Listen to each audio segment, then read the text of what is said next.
नमस्कार। स्वागत है आप सभी का शकील सर ऑनलाइन क्लासेस में। पिछली क्लास में हमने जोधपुर राजवंश पढ़ा था और जोधपुर के राठौड़ में पार्ट 1 में मैंने आपको राव मालदेव तक का इतिहास पढ़ा दिया था। ठीक है, और राव मालदेव के पश्चात आज हम वहां से आगे का जोधपुर का इतिहास पढ़ने वाले हैं।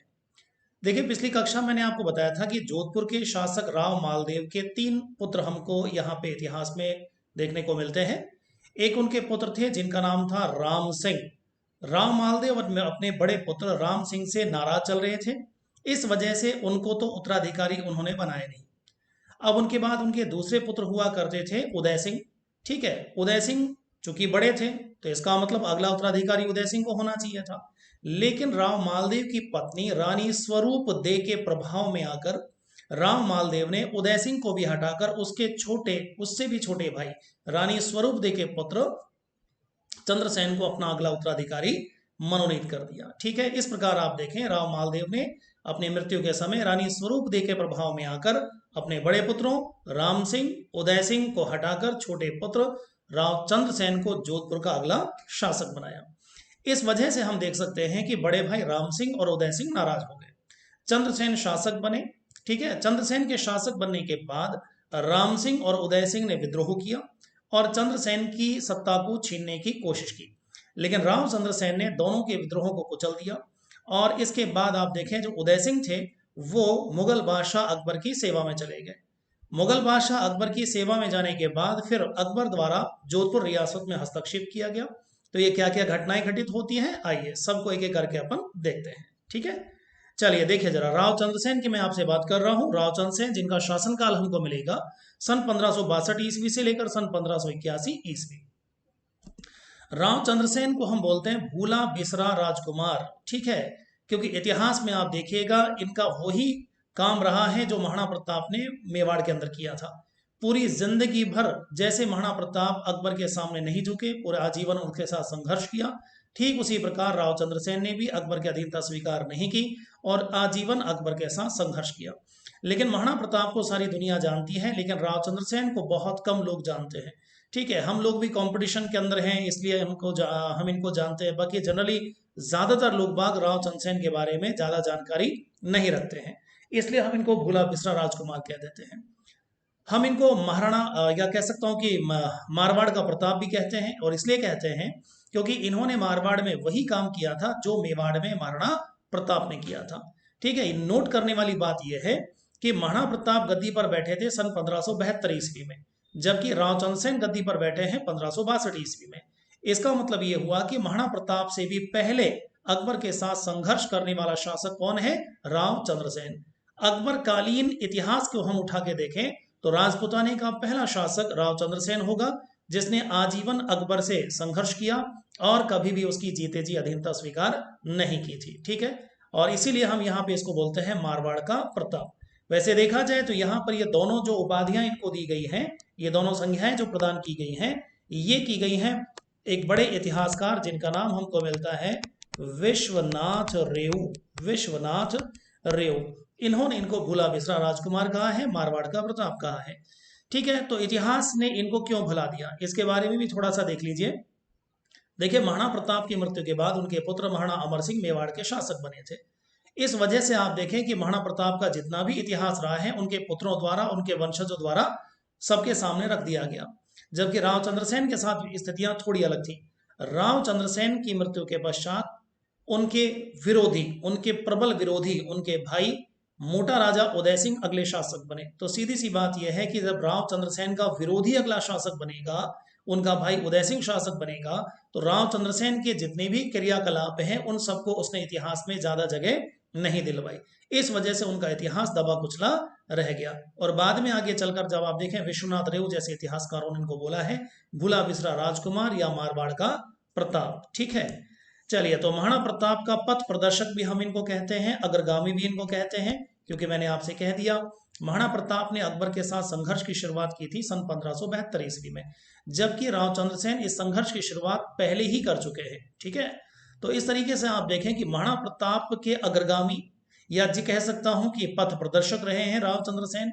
राव चंद्रसेन जिस रास्ते पे चले थे उसी रास्ते का अनुसरण फिर आगे चलकर मेवाड़ के शासक महाराणा प्रताप के द्वारा भी किया गया था। इसलिए हम इनको महाराणा प्रताप का पथ प्रदर्शक कहते हैं। ठीक है, इसके बाद देखिए 1564 ईस्वी में जोधपुर रियासत पर मुगल आक्रमण हो जाता है। जैसा कि मैंने कहा, राव चंद्रसेन के दो भाई जो इसका विरोध करते हैं, राम सिंह और उदय सिंह। ठीक है, राम सिंह और उदय सिंह जब इसका विरोध करते हैं तो इन दोनों को इसने कुचल दिया, दोनों के विरोध को कुचल दिया, और सन 1563 ईस्वी के आसपास मोटा राजा उदय सिंह, हालांकि मोटा राजा उसको अकबर ने उपाधि दी थी, बाद में इस नाम से वो शासक बनेगा, अभी फिलहाल मैं उसको उदय सिंह नाम से बोलूंगा। तो रामचंद्र सेन का भाई उदय सिंह सन 1563 में अकबर की सेवा में चला गया। यहां पर आप देखेंगे कि जब रामचंद्र सेन का एक भाई, जो रामचंद्र सेन का विरोधी हो चुका है, वो गया है अकबर की सेवा में, तो अकबर को राजपुताने के या जोधपुर के आंतरिक मामलों में हस्तक्षेप करने का मौका लग गया। अकबर ने सन 1564 ईस्वी में अपने सेनापति हुसैन कुली खां के नेतृत्व में एक विशाल सेना जोधपुर भेजी, और यहां पर एक युद्ध हुआ रामचंद्र सेन और मुगल सेना के बीच। इस युद्ध में मुगल सेना का सेनापति हुसैन कुली खां विजयी हुआ और उसने जोधपुर पर अपना कब्जा कर लिया। इस प्रकार आप देखें, सन 1564 ईस्वी में मुगल सेना का जोधपुर पर अधिकार हो गया। रामचंद्र सेन इस युद्ध में पराजित होने के बाद भद्राचून चले गए थे। ठीक है, ये भद्राचून नाम की एक जगह है। भद्राचून का किला बहुत मशहूर है। राजस्थान के किले का टॉपिक जब आएगा मैं आपको पढ़ाऊंगा। भद्राचून जो आजकल जालौर हिस्से में पड़ता है, जालौर जिले के अंदर पड़ता है, ये भद्राचून की ओर चले गए थे और वहीं पर इन्होंने अपना काफी लंबा समय व्यतीत किया था। ठीक है, चलिए, तो इस तरीके से आप देखें, इन्होंने अकबर की अधीनता स्वीकार नहीं करी, उसके साथ संघर्ष किया और आखिरकार जोधपुर हाथ से निकल गया, और हाथ से निकलने के बाद ये कहाँ चले गए हैं? भद्राचून चले गए हैं। तो रामचंद्र सेन ने भद्राचून किले को अपना क्या बना लिया है? केंद्र बना लिया है। पूछ लिया जाता है कि जब जोधपुर इनके हाथों से निकल गया था तो इन्होंने किस किले को अपना केंद्र बनाया था? भद्राचून को अपना केंद्र बनाया था। ठीक है, चलिए, इसके बाद एक घटना घटती है सन 1570 ईस्वी में। सन 1570 ईस्वी में अकबर नागौर में अपना दरबार लगाता है, जिसको हम अकबर का नागौर दरबार बोलते हैं। उस वक्त नागौर में दुष्काल, या कह सकता हूँ सीधे सीधे अकाल पड़ा हुआ था, तो अकाल की स्थिति चल रही थी। अकबर अपने एक बड़ी फौज की टुकड़ी लेकर, अपने पूरे दरबारियों को लेकर नागौर में आता है और नागौर में काफी लंबा समय व्यतीत करता है। वैसे देखा जाए तो अकबर का नागौर में आना, यहाँ पर आप देखें तो उसका एक बहुत बड़ा उद्देश्य है। उसका उद्देश्य था मारवाड़ क्षेत्र की राजनीतिक जो स्थिति है उसका बारीकी से अध्ययन करना, उसका नजदीक से अध्ययन करना। ठीक है, और ये अकबर का जो नागौर दरबार है, ये उसके उद्देश्यों को के अंदर काफी सफल भी रहा था। यहीं अगर हम बात करें अकबर के नागौर दरबार की, तो अकबर के नागौर दरबार में जोधपुर के राजा हरराय, ठीक है, सॉरी, जैसलमेर के राजा हरराय और बीकानेर के राजा कल्याणमल अपने पुत्र राय सिंह को अपने साथ लेकर आए थे। इस प्रकार आप देखें, जैसलमेर के राजा हरराय और बीकानेर के शासक कल्याणमल स्वयं अकबर के नागौर दरबार में उपस्थित होते हैं, अकबर की अधीनता स्वीकार कर लेते हैं और यहाँ पर अकबर के साथ वैवाहिक संबंध भी स्थापित कर लेते हैं। अब तक आप देखिए, मैंने आपको यहाँ पर 3 रियासत बता दी हैं जिन्होंने अकबर के साथ वैवाहिक संबंध स्थापित किए, क्योंकि यहाँ से प्रश्न भी बनता है। एक रियासत तो मैं आमिर बता चुका था, इसके अलावा आप देखें यहाँ जैसलमेर के जो शासक आए हैं हरराय, बीकानेर के राजा कल्याणमल, इन्होंने भी अकबर के साथ वैवाहिक संबंध स्थापित किए थे। ठीक है, तो ये हैं वो 3 रियासत जिसने अकबर, मैं बात कर रहा हूँ केवल अकबर की, अकबर के साथ वैवाहिक संबंध स्थापित किए थे। तो ये केवल 3 रियासत आपको देखने को मिलेंगी। ठीक है, तो इस नागौर दरबार के अंदर जब बाकी लोग बाग आते हैं, जैसलमेर और बीकानेर के राजा भी आए, तो ऐसे समय में रामचंद्र सेन भी अकबर के नागौर दरबार में उपस्थित हो जाता है। रामचंद्र सेन अकबर के नागौर दरबार में उपस्थित जरूर हुए थे, लेकिन उसने अकबर की अधीनता स्वीकार नहीं की। जब वो अकबर के दरबार में आता है तो रामचंद्र सेन को यह महसूस होता है कि अकबर राजपूतों की आपसी लड़ाई का फायदा उठाकर राजपुताने पे अधिकार करना चाहता है। इस प्रकार की नीति को देखकर रामचंद्र सेन काफी नाराज हुआ और रामचंद्र सेन बिना बताए रात के समय में अकबर के नागौर दरबार से वापस लौट जाता है। ठीक है, इस प्रकार आप देखें, नागौर दरबार लगा, ठीक, इसमें जैसलमेर के राजा, बीकानेर के राजा आए, अधीनता स्वीकार करी, वैवाहिक संबंध स्थापित किए। रामचंद्र सेन जोधपुर के शासक, ठीक है, वो भी आए जरूर थे, लेकिन बगैर अधीनता स्वीकार किए और बिना अकबर को बताए चुपचाप रातों रात यहाँ से वापिस लौट गए। इस बात से अकबर काफी नाराज भी हुआ था।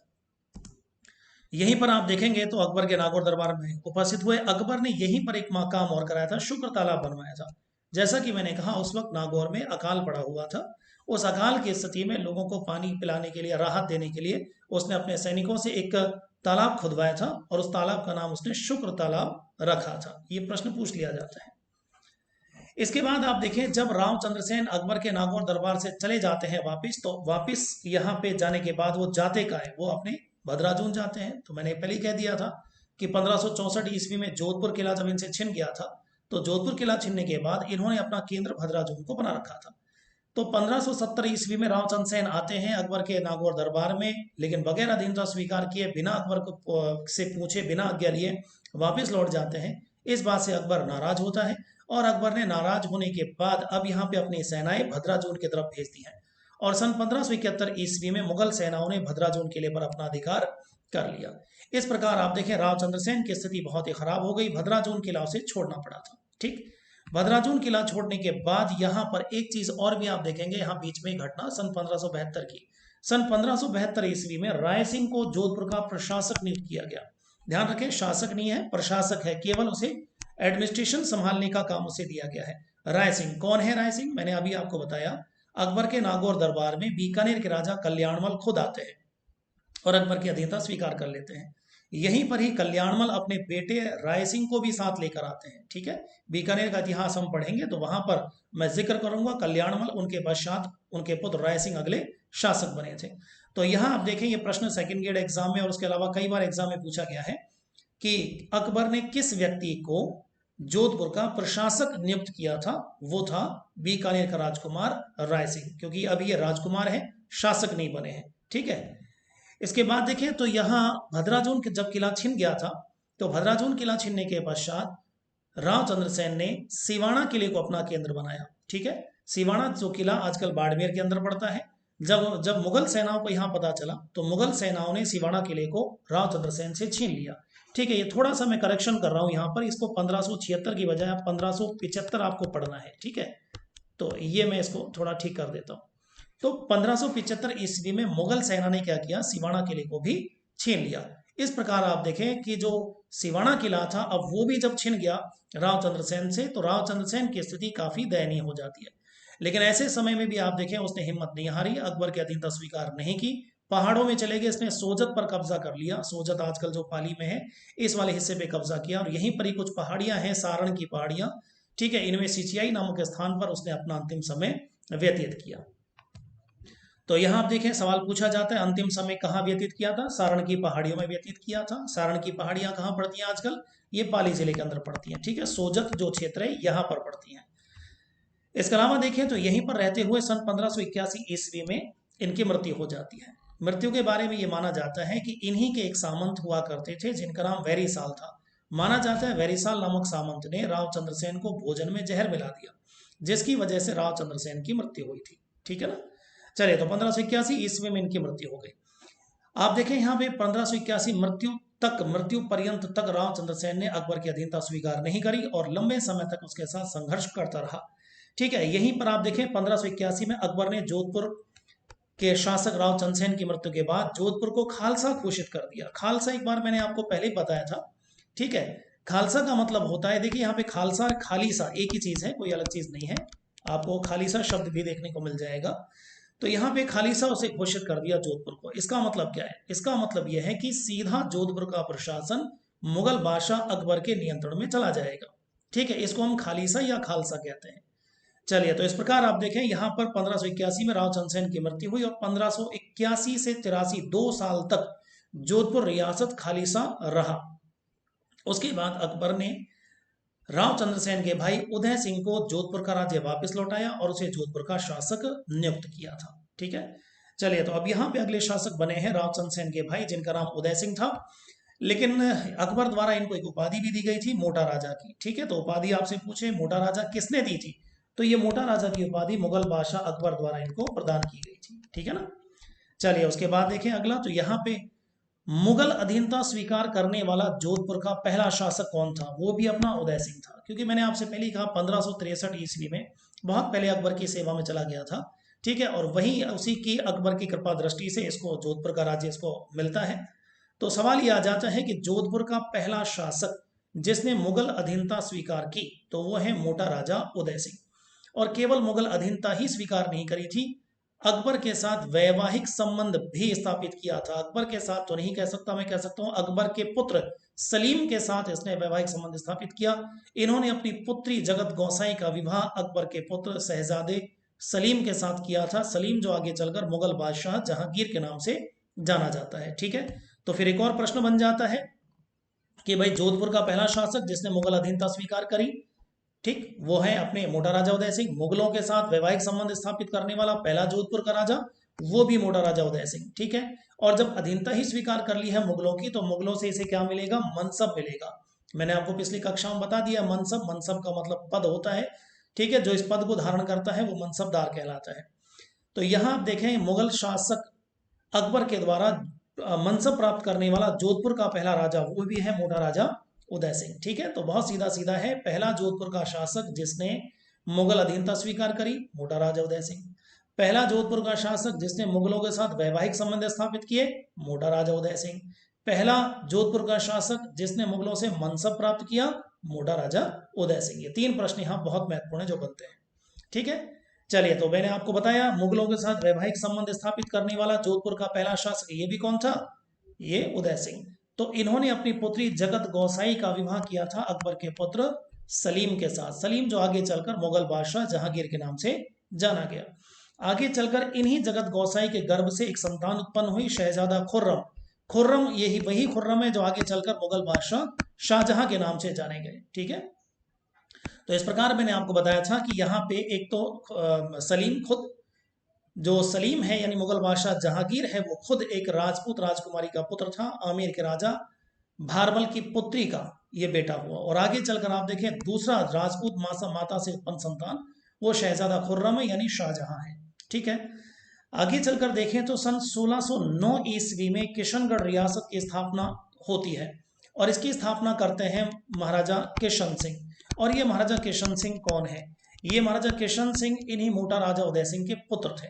ठीक है, तो मोटा राजा उदय सिंह के पुत्र किशन सिंह ने सन 1609 ईस्वी में अलग से स्वतंत्र किशनगढ़ रियासत की स्थापना की। तो मैं आपको पीछे वापस याद दिला देता हूं, मैंने आपसे कहा था कि पहले यहां जोधपुर रियासत हुई थी। आगे चलकर राव जोधा के पुत्र राव बीका ने सन 1465 में जोधपुर से अलग होकर बीकानेर रियासत की स्थापना कर डाली। ठीक है, अब जोधपुर के राठौड़ दो शाखाओं में बढ़ गए, जोधपुर और बीकानेर। आगे चलकर जोधपुर में से एक शाखा और निकली, किशनगढ़ में जा बसी। ठीक है, जोधपुर के राजा उदय सिंह के पुत्र किशन सिंह ने 1609 ईस्वी में स्वतंत्र किशनगढ़ रियासत की स्थापना की। वैसे किशनगढ़ का इतिहास बहुत बड़ा नहीं है, लेकिन यहाँ एक शासक का जिक्र हम बहुत महत्वपूर्ण तरीके से करने वाले हैं। आगे चलकर चित्रकला के अंदर भी हम उसकी चर्चा करेंगे। यहाँ के एक शासक आप पढ़ने वाले हैं नागरीदास। ठीक है, तो जिनके जमाने की बड़ी ठनी का चित्र बहुत मशहूर है, तो उनका चर्चा मैं आपसे आगे आने वाले क्लास में करूंगा। इसके बाद देखें तो यहाँ पे एक शासक और आए हैं जिनका नाम हमको मिलता है महाराजा गद सिंह। महाराजा गद सिंह जिनका शासनकाल मिलता है सन 1619 से लेकर सन 1638 ईस्वी। महाराजा गद सिंह के समय की देखिए कुछ घटनाएं हमको और मिलती हैं। एक तो सबसे पहले उपाधि मिलती है, मुगल बादशाह जहांगीर द्वारा इनको उपाधि प्रदान की गई थी। मुगल बादशाह जहांगीर के द्वारा इनको उपाधि प्रदान की गई थी। एक तो महाराजा की उपाधि इनको दी गई थी और एक दलथम्भन की उपाधि इनको प्रदान की गई थी। सामान्यतः आप देखेंगे इससे पहले जितने भी शासक हुए जोधपुर के, वो सब अपने नाम में राव लगाते हैं। ठीक है, और यहाँ पे मोटा राजा उदय सिंह लगाते हैं, उससे पहले सब राव लगाते थे। राजा की उपाधि उदय सिंह को मिली और महाराजा की उपाधि अब यहाँ पे गद सिंह को प्राप्त हुई है। तो महाराजा की उपाधि इनको मिली थी। दूसरा दल थम्भन, दल को थामने वाला। ठीक है, तो ये उपाधि भी इसको मुगल बादशाह जहांगीर द्वारा प्रदान की गई थी। इसके अलावा चलें तो घोड़ों के शाही दाग से मुक्ति भी मुगल बादशाह जहांगीर द्वारा ही इनको प्रदान की गई थी। देखिए उस जमाने में एक परंपरा हुआ करती थी घोड़ों को शाही दाग लगाने की। हालांकि भारत में एक क्वेश्चन, देखिए यहाँ पे क्वेश्चन और मैं साथ साथ बता देता हूँ। सवाल यह है कि भारत में सबसे पहले किस शासक द्वारा घोड़ों को शाही दाग लगाने की परंपरा प्रारंभ की गई थी? तो इसका जवाब होता है अलाउद्दीन खिलजी। ठीक है, अलाउद्दीन खिलजी, स्थायी सेना रखने का सिस्टम सबसे पहले अलाउद्दीन खिलजी ने शुरू किया था। इसी तरीके से आप देखें, ये जो हम आजकल सैनिकों के लिए कैंटीन व्यवस्था टाइप की जो हम देखते हैं व्यवस्था सैनिकों के लिए स्पेशल, ये भी अलाउद्दीन खिलजी ने शुरू की थी। इसके अलावा अगर हम बात करें चेहरा का हुलिया या चेहरा या हुलिया रखने की प्रथा, उस जमाने में कैमरा तो था नहीं कि साहब फोटो खींच के कर्मचारी का रख ले कि साहब यही कर्मचारी है। ठीक है, तो उसका पूरा हुलिया रखा जाता था। हुलिया रखने की जो है शुरुआत वो अलाउद्दीन खिलजी द्वारा की गई थी। इसके अलावा देखें तो यहाँ पे घोड़ों को दागने की परंपरा भी यहाँ स्टार्ट हुई थी। सामान्यतः होता ये था कि जो घोड़ा है उसको, घोड़े को खरीदने के पैसे मुगल बादशाह द्वारा प्रदान किए जाते हैं कि आपको इतने घोड़े खरीदने हैं। उसका पैसा भी आमतौर पे मुगल बादशाह द्वारा ही चुकाया जाता था। तो कई बार कुछ शासक ऐसे किया करते थे कि मान लीजिए घोड़ा है और एक अच्छी नस्ल का घोड़ा है, मैं एक एग्जाम्पल आपको दे रहा हूँ, उदाहरण के लिए समझा रहा हूँ। मान लीजिए उस जमाने में एक अच्छी नस्ल का घोड़ा 100 रुपए का आता था, तो शासक को 100 रुपए दे दिए गए हैं। लेकिन कई बार कुछ राजे महाराजा ऐसे भी हुए हैं जो 100 की बजाय 50-60 रुपए का घोड़ा ले लिया और बाकी पैसे अपने जेब में। ठीक है, तो इससे क्या होता है, कमजोर घोड़ा सेना में आ जाता है, और उस कमजोर घोड़े का नुकसान, मुगल बादशाह जब युद्ध लड़ता है तो उस युद्ध में घोड़ा जब काम नहीं आता तो यहाँ पे कहीं ना कहीं मुगल बादशाह को उसका नुकसान उठाना पड़ता है। तो ऐसे समय में आप देखें, मुगल बादशाह ये कहता है कि जब मैं पैसा आपको पूरा पूरा दे रहा हूं तो मैं ये भी चेक करूंगा कि घोड़ा वास्तव में आपने एक अच्छी नस्ल का, जिसके लिए पैसा दिया गया, वही आपने खरीदा है या नहीं। तो उसे दरोगा कहते थे। उस जमाने में दरोगा नाम का एक अधिकारी आता था और वो चेक करता था उस घोड़े को। उस घोड़े पे एक मोहर तो उस राजा की लगती थी और दूसरी मोहर मुगल बादशाह द्वारा, दरोगा के द्वारा लगवाई जाती थी उस घोड़े को चेक करके कि हाँ ये उचित नस्ल का घोड़ा है, जिस हिसाब से पैसे दिए गए थे क्या उतने का ये घोड़ा है या नहीं। इस प्रकार आप देखें घोड़ों को शाही दाग लगाया जाता था। और यहाँ पर आप देखें महाराजा गज सिंह के घोड़ों को शाही दाग से मुक्ति दी गई है। इसका मतलब यह है कि मुगल बादशाह जहांगीर ये कहना चाहते हैं कि आपके घोड़ों को दागने की जरूरत नहीं है, हमें आप पर पूर्ण विश्वास है। इस प्रकार आप देखें उस जमाने में मुगल बादशाह का विश्वास प्राप्त करना अपने आप में एक बड़ा सम्मान माना जाता था। ठीक, तो यहाँ आप देखें मुगल बादशाह जहांगीर द्वारा इनके घोड़ों को शाही दाग से मुक्ति प्रदान की गई है। इसके अलावा देखें तो एक चीज और मिल जाएगी, महाराजा गज सिंह जो थे इनके बड़े पुत्र हुआ करते थे अमर सिंह राठौड़, जो कि बहुत ही ज्यादा आप देखें गुस्सैल व्यक्ति रहे हैं और इनके वीरता के किस्से बड़े मशहूर हैं राजस्थान के इतिहास में। तो यहाँ एक बड़ी घटना घटती है कि महाराजा गज सिंह ने अपनी दासी अनारा बेगम, इनकी दासी हुआ करती थी अनारा बेगम, तो इन्होंने अपनी दासी अनारा बेगम के कहने पर अपने बड़े पुत्र अमर सिंह राठौड़ के स्थान पर छोटे पुत्र जसवंत सिंह को अपना उत्तराधिकारी बनाया था। ठीक है, यहाँ पे घटना हमको देखने को मिलती है कि माना जाता है एक बार महाराजा गज सिंह और उनकी दासी अनारा बेगम अपने कक्ष में बैठे हुए थे, और उस वक्त ये जो अनारा बेगम थी ये अमर सिंह राठौड़ के प्रति काफी जो है कह सकते हैं कि भयभीत थी इनसे। ये अनारा बेगम को मालूम था इसके गुस्से का, अमर सिंह राठौड़ बहुत गुस्सैल व्यक्ति है, और अनारा बेगम को ये मालूम था कि अगले शासक अमर सिंह राठौड़ बनेंगे तो उससे अनारा बेगम को खतरा महसूस हो सकता है। हालांकि खुद महाराजा गज सिंह भी अपने पुत्र अमर सिंह राठौड़ के गुस्से से काफी परेशान थे, उनसे नाराज रहा करते थे। ठीक है, और इस नाराजगी को लेकर ही आप देखो काफी भारी पड़ जाती है अमर सिंह को, उनसे उनका राज्य छिन जाता है। तो एक मौके की बात आती है, महाराजा गज सिंह अनारा बेगम के साथ अपने कक्ष में बैठे हुए थे और उस कक्ष में राजकुमार जसवंत सिंह प्रवेश करते हैं। जैसे ही राजकुमार जसवंत सिंह कक्ष में प्रवेश करते हैं तो अनारा बेगम वहां से उठकर उस कक्ष से बाहर जाने लगती है। तो यहीं पर जसवंत सिंह ने देखा कि जो दासी अनारा बेगम है वो अपनी चप्पलें, जो भी उसकी चप्पलें थी वहां पे उनको बगैर पहने कक्ष से बाहर जा रही है। तो ऐसे समय में राजकुमार जसवंत सिंह ने अनारा बेगम को रोका, उनसे कहा कि माताजी आप थोड़ा सा रुकिए, और इस ऐसा कहकर जसवंत सिंह गए और उन चप्पलों को उठाकर और अनारा बेगम को पहनाया पैरों में। इस बात को देखकर अनारा बेगम बहुत ही खुश हुई। अनारा बेगम को लगता है कि बड़ा पुत्र अमर सिंह राठौड़ तो बड़ा गुस्सैल आदमी है, अगर वो अगला शासक बनता है तो तुम्हारे लिए नुकसानदायी हो सकता है। जसवंत सिंह जो तुम्हारा इतना इज्जत करता है, इतना ख्याल रखता है, तो क्यों ना इसको शासक बनाया जाए। ठीक है, इस मौके पे माना जाता है अनारा बेगम ने जसवंत सिंह से कहा भी था कि आप राजकुमार हैं और राजकुमार होकर मुझे चप्पल ये आप पहनाना ये आपको शोभा नहीं देता। तो माना जाता है यहाँ जसवंत सिंह द्वारा कहा गया कि भले ही आप दासी हो मेरे पिता के लिए, लेकिन मेरे लिए आप माता समान है। तो माना जाता है इस उत्तर को सुनकर अनारा बेगम काफी खुश हुई, और अनारा बेगम ने तुरंत यहाँ पर महाराजा गज सिंह से वचन मांगा कि आप अपने बड़े पुत्र अमर सिंह राठौड़ के स्थान पर अपने छोटे पुत्र जसवंत सिंह को ही अगला उत्तराधिकारी बनाए। इस तरीके से आप देखें महाराजा गज सिंह के पश्चात अगले शासक जोधपुर के बने थे महाराजा जसवंत सिंह। इस बात से उनके बड़े पुत्र अमर सिंह राठौड़ नाराज हो गए। अमर सिंह राठौड़ नाराज होकर दिल्ली के मुगल बादशाह, उस जमाने में शाहजहां हुआ करते थे, ये मुगल बादशाह शाहजहां के पास चले जाते हैं। ठीक है, और शाहजहां से शिकायत करते हैं, जोधपुर राज्य दिलाने की बात करते हैं, लेकिन मुगल बादशाह शाहजहां ने मना कर दिया, क्योंकि मुगल बादशाह राजपूतों के उत्तराधिकार मामलों में आंतरिक हस्तक्षेप नहीं करते थे। शाहजहां द्वारा मना कर दिया गया। अमर सिंह राठौड़, मैं आपको जोधपुर का राजा तो नहीं बनवा सकता, लेकिन हाँ नागौर उस जमाने में मुगल बादशाह शाहजहां के सीधे कब्जे में था। इस प्रकार आप देखेंगे कि नागौर का जो इलाका है वो शाहजहां द्वारा अमर सिंह राठौड़ को प्रदान कर दिया गया। इस प्रकार आप देखें अमर सिंह राठौड़ को जोधपुर का राज्य तो नहीं मिला, लेकिन नागौर का शासक उसे शाहजहां द्वारा बना दिया गया। ठीक है, चलिए तो मैं अब जसवंत सिंह की बात करूंगा, उससे पहले अमर सिंह राठौड़ की आपसे बात कर लेता हूँ। अमर सिंह राठौड़ जिनको शाहजहां द्वारा राव की एक तो उपाधि प्रदान की गई थी, राव की राज इसको उपाधि दी गई, और साथ ही साथ शाहजहां द्वारा इसे नागौर का राज्य भी दिया गया था। ठीक है, शाहजहां द्वारा इसे नागौर का स्वतंत्र राजा बनाया गया था।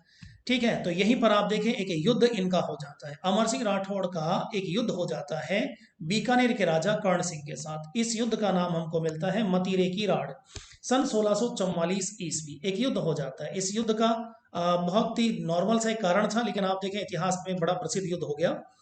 तो ये देखिए, मान लीजिए यहाँ मैं बता देता हूँ आपको, ये आपका नागौर रियासत हो गई है, इधर तो ये हो गया नागौर और ये हो गया बीकानेर। ठीक है, ये दो रियासत थी, दोनों रियासतों की सीमाएं लगती थी उस जमाने में। और यहीं पर आप देखें नागौर जो जिला है, इस नागौर जिले के अंदर यहाँ पर एक गांव हुआ करता था, आज भी है नागौर के अंदर, ये जाखड़िया गांव पड़ता है, जाखड़िया।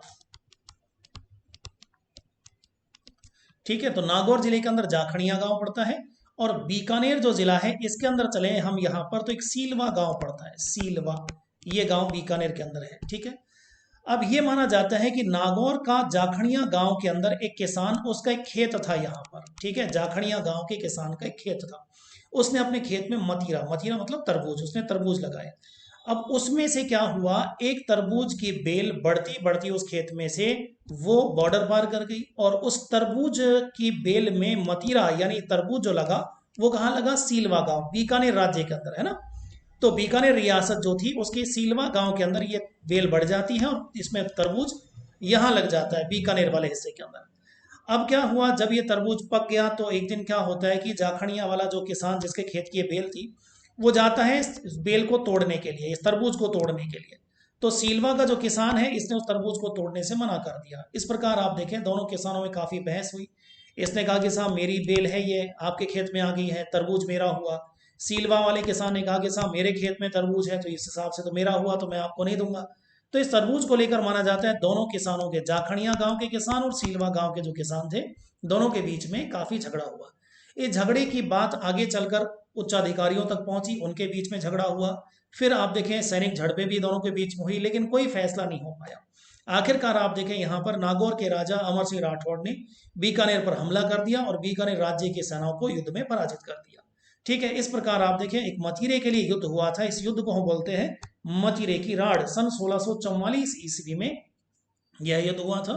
बीकानेर के राजा अमर सिंह राठौड़ ने, सॉरी नागौर के राजा अमर सिंह राठौड़ ने बीकानेर के राज्य की सेना को पराजित किया था। ठीक है, तो पूछ लिया जाता है मतीरा राड़ युद्ध किस किस के बीच हुआ था।